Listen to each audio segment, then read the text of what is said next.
Now, the rest of the story. Welcome back. These are a bunch of just random videos I was able to take with the GoPro in my pocket.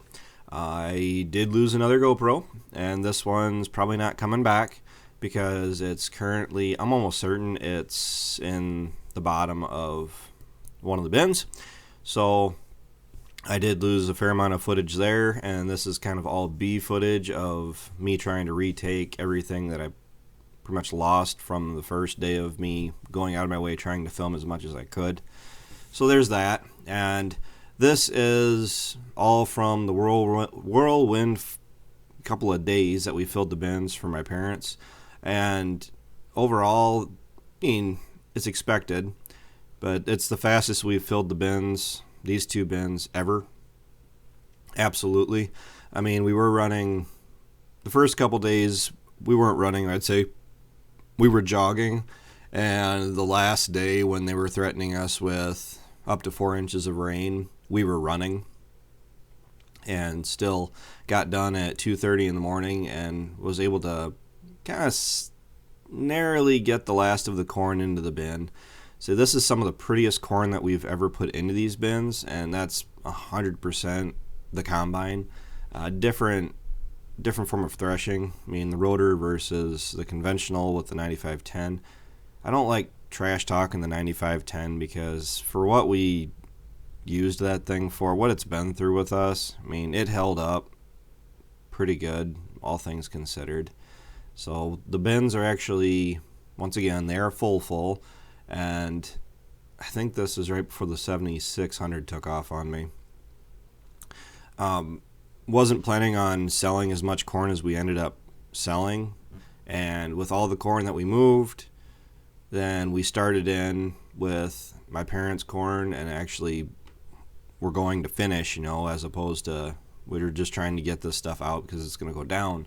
And we still had the bins full, and I wasn't expecting that. So overall, very, very, very happy with how this year turned out.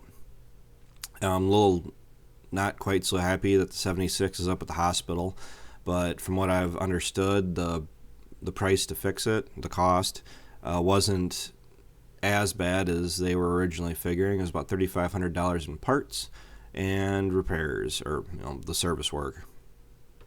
So imagine standing up here while the wagon is filling up. I think the 82 might be on it by now, but this was my view when the 76 gave, and the park brake kicked out and did not re-engage. So I had right about here, because Ryan hadn't started pulling ahead, and the park brake gave on the 76 with no one in the cab. The tractor pointed downhill, and me standing on top of the grain wagon. So that's probably about the heaviest shot of adrenaline I've had in, probably 15 years. And yeah, my heart was definitely beating out of my chest, just because you go from 0 to 100 in just fractions of a second. But was able to jump down, get in the tractor, stopped it. If the tractor would have kept going, or if the park brake would have fully kicked out, or whatever it ended up doing, the tractor would end up on the highway. So not fun. And then that is part of the reason, I think, using the 76 and then switching to the 82. The 82 allowed me to get back up to the farm so much quicker pulling this wagon. It's a 500 bushels. I mean, we try to fill it as much as we can here, and I think the cart was actually full, or empty.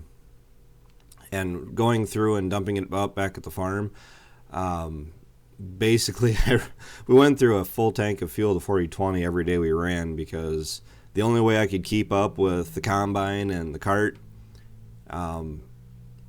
was pretty much winding this auger wide open and just letting it run. And I think I was doing it within 5 or 7 minutes from start to finish. So really grateful there. I think this is not the last video.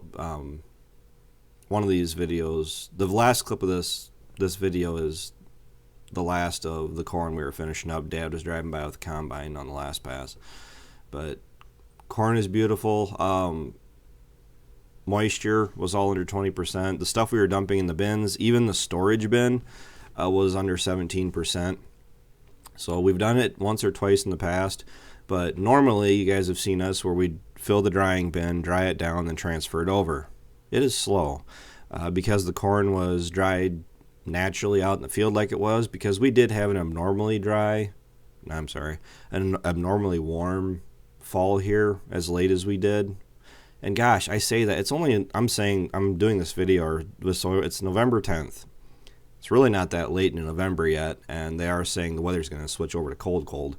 But 60s and 70s running the air and the stirrator, all just the air on the storage bin, and the corn is all 40 degrees, so it's keeping, and we'll be moving it out before spring anyway. But it's always a good feeling knowing that my parents are done, all their storage is full, and I actually have to market more, I have to market more grain, because all the contracts I thought that I had done for them that would have, been adequate,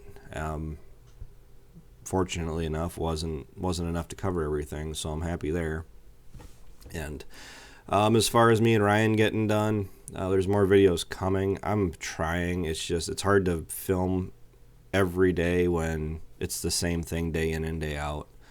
And here's a bird's eye view of the stirrator running and the bin being filled. And you got to have the auger pretty well dialed in where it's dumping right in the center, so it does fill fairly even. And here's the last clip. But what really slows me and Ryan down is we're shipping. All of mine is going down the road, which is good for Ryan because it's putting money in his pocket, hauling it, I guess. But Ryan's got a couple thousand bushels that's going in a bin, and the rest of his has to go down the road. So we figure week and a half, maybe up to 2 weeks to get all of our corn out for me and Ryan. But we've also been running now for a couple days, so I am about a third done with my corn, and as of right now, I have no reason to complain. So thanks everybody that watches and supports the channel. I do intend on doing more regular videos again. It's just I know you're not going to want to watch the same thing day in and day out, so I'm trying to save you some of the boredom.